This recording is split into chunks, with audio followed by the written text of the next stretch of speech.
Yo mga kasukip, Fujidenso upload tayo. Bale, issue na ito no power. Nakita natin dito puro ngat-ngat ng daga. Bale, binahayan na to ng daga mga kasuki. Yan o. Makikita nyo dyan, ayun may daga o.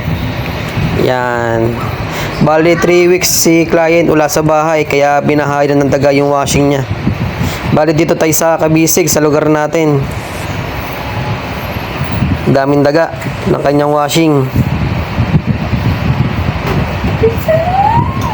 Yan mga kasuki oh. Diba? Grabe. Bali pamilya. Maraming daga. Ayan oh, gumagapang pa. Yan, bali okay na yung kanyang washing mga kasuki. Yan, nag-spin na. Okay? Another client, another satisfied. Thank you for watching.